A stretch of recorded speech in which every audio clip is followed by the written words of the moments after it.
So to me, fall means pumpkin spice, pumpkin donuts, and of course, pumpkin decoration. So if you have not gotten your pumpkins for decorating yet this year, this morning, we have Joshua Loera, or the Pumpkin Cowboy. That's probably how most people know you. Here to tell us about the final weekend of the Great Pumpkin Fest that's taking place all weekend long. So good morning. Good morning. Thank you for having me. Of course. Thanks for waking up early and getting here on Up with Krim with us. So talk to us a little bit about the Great Pumpkin Fest, because it's been going on for the last 2 weekends, right? Correct. Yep. Down at Brick West. So starting today at 5, we have family fun activities all weekend. So today 5 to 8, line dancing. Tomorrow we have a petting zoo and face painting 12 to 5, and then Sunday face painting and petting zoo 11 to 5. And all family activities are free, and all pumpkin sales and raffle sales go back to local charities like Project ID.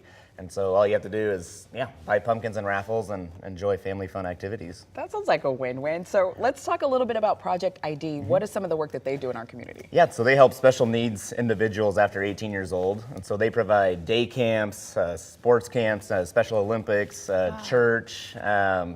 Great organization. And I have an uncle that's special needs, and so really hit home with me of who we wanted to partner with this year and have them a part of the Great Pumpkin Fest. That's an awesome way of giving back. And I know I've done a story with you, Tim has done a story with you before, talking about it's not just the Great Pumpkin Fest, it really is just a community effort. And when raising all of these pumpkins, growing them, picking them, and then getting them to Brick West. It's a huge effort, right? Yep. Oh, for sure. And we call it bringing the farm to the city, and so we literally bring out a petting zoo with animals, and 10,000 pumpkins come from the field and pack the Brick West downtown and try to bring the farm to the city. And a lot of people involved, and special thanks to a lot of people. My dad, Javier Loera, and Jeff Schmidt for growing all the pumpkins. Yeah. 'Cause without them, we wouldn't have a Great Pumpkin Fest.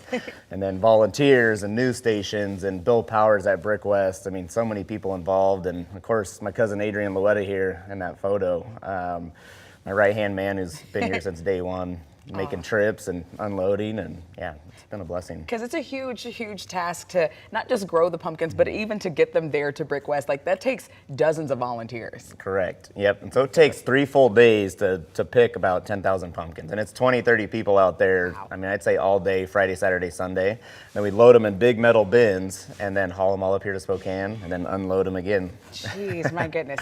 Okay, so again, the Great Pumpkin Fest taking place this weekend. On average, about how much are the pumpkins? Because you have all different kinds, small and large, and even like the big goblin kinds. Yep. So all small pumpkin-sized pumpkins, 2 for $5, and then everything else is $10. So medium, large, warty goblins, white pumpkins. I mean, everything else is $10. So we keep it pretty simple. That's a great deal. Awesome. Well, thank you so much for joining us this morning and talking all things pumpkins, because we love fall here on Up with Krim. If you want to know more information, of course, about the Great Pumpkin Fest taking place at Brick West this weekend, you can head to our website, krim.com.